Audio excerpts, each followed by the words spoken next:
The next panelist is Etienne Krahenbuhl. So he's a visual artist and sculptor, educated first in Lausanne. He has been then traveling around the world. He had exhibit, I think, in India, in Japan, in many places. I will not make a list here. And he has a scientific side because he has collaborated with some researcher here at EPFL who is a physicist, I think, right?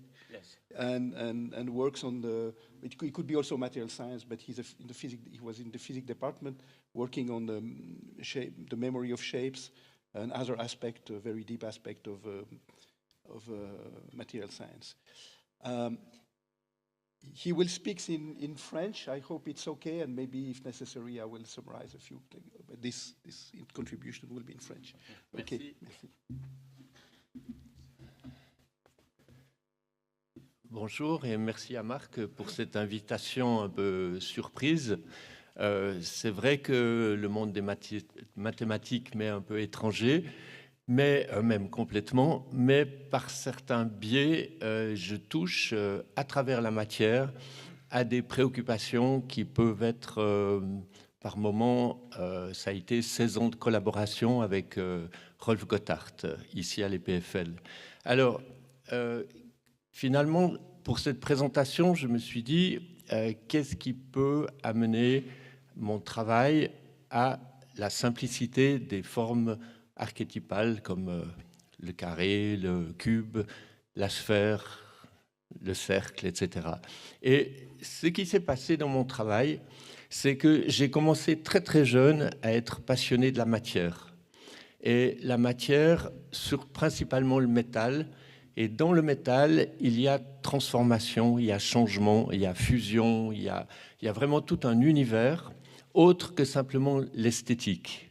Alors, bien sûr, j'ai fait une école d'art, j'ai appris à créer des formes et des choses comme ça, mais très vite, je me suis rendu compte que j'aimais forger, donc à partir de rien, créer un volume, un espace, une matière. Et aussi, très rapidement, j'ai été intéressé par la rouille, qui est un phénomène qui se rattache à notre condition humaine, la disparition. Donc, par rapport à ça, j'ai fait des formes récupérées. Je suis un grand récupérateur de tout, parce que je me dis qu'il y a déjà assez de matières qui sont sur le circuit pour éviter d'en acheter d'autres, un peu précurseur de ce qui se passe maintenant. Et puis, je me suis rendu compte que si je simplifiais la forme, j'allais attirer l'attention sur le phénomène et sur ce qui se passe dans le phénomène, le changement, donc mouvement.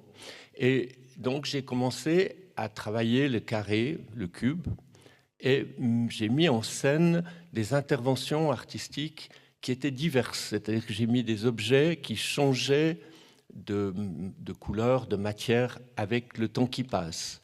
Donc je suis arrivé philosophiquement à traduire en 2 phrases le temps qui fait, le temps qui passe. Donc c'est un peu notre condition, et je pense que c'est aussi des choses qui se passent dans les phénomènes mathématiques. Donc il y a ces rapprochements-là. Et surtout, ça s'est accentué quand j'ai rencontré Rolf Gotthard. Juste pour la petite anecdote, il y a eu un concours à Genève sur le bâtiment uni du Four, et j'ai eu l'idée de tisser de bandes métalliques ce bâtiment, et qu'avec la température, il changeait de couleur. C'était une utopie.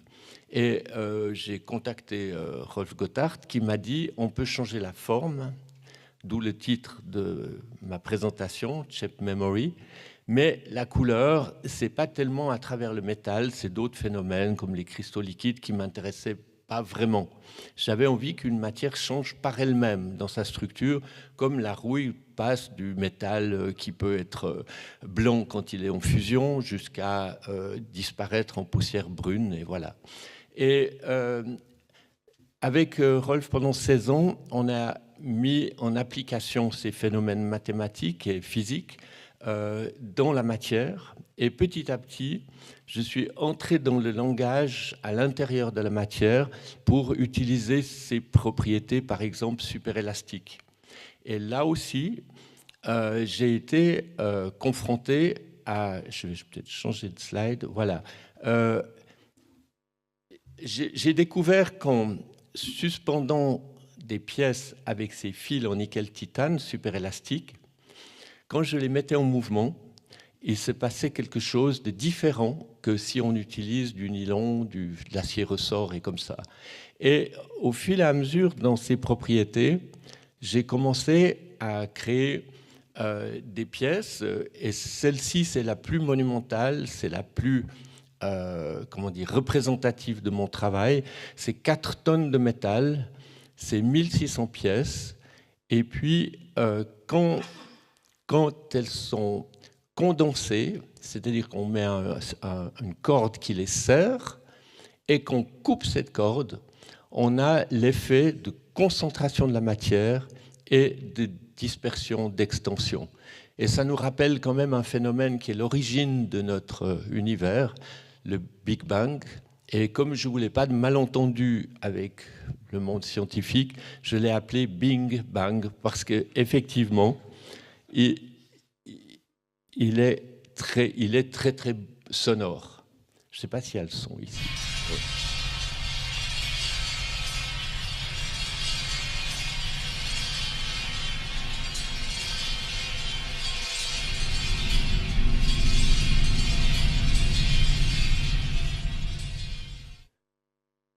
Donc, à partir de ce moment-là, la sphère est devenue une condition quasiment dans mon travail pour mettre en valeur ce phénomène qui est le mouvement, qui est les changements de mouvement entre la boule qui est fixe, qui est stable, et tout d'un coup cette pulsion qui ressemble presque au vivant, c'est-à-dire une méduse qui se déplace. Et ceci, on ne le ressent pas avec des formes qui ne sont pas finalement dans des formes d'archétypes, d'origine, parce que là, vraiment, pour cette pièce, on est dans l'origine des choses. Là, j'ai une autre pièce, c'est une plus petite pièce, mais qui est aussi...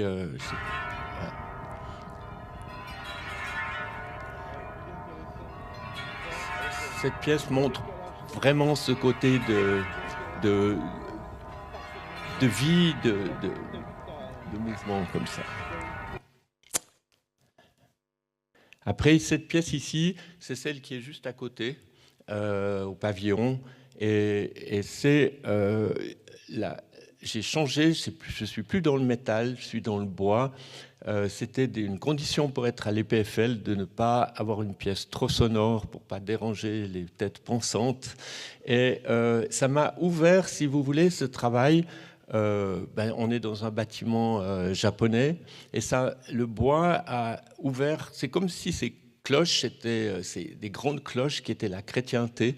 Et là, tout d'un coup, on entrait dans l'autre partie du monde, qui est le bois, qui est plutôt plus proche du sens animiste, de beaucoup de dieux, de beaucoup de représentations, et qui nous permet d'entrer dans un univers plus différent. Je dirais pas plus subtil, mais en tout cas différent.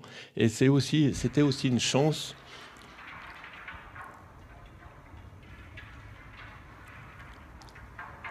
Alors juste pour la petite histoire, tout ce travail finalement est un travail d'événement, puisque tout bouge, et puis que dans le fond, dans l'art contemporain, on ne peut rien toucher.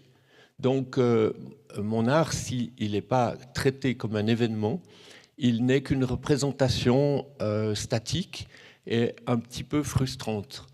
Et si on dit toucher, comme le toucher est le seul sens qui a vraiment très très peu d'éducation, la seule chose qu'on dit par rapport au toucher, c'est ne touche pas. Donc on n'a pas, par rapport à la vue, par rapport à l'écoute, d'écouter les musiques et tout ce qu'on peut entendre, toucher, c'est à peu près tout. Donc quand vous dites à quelqu'un vous pouvez toucher, ça ouvre les possibilités de la personne qui effleure jusqu'à la destruction totale de la pièce.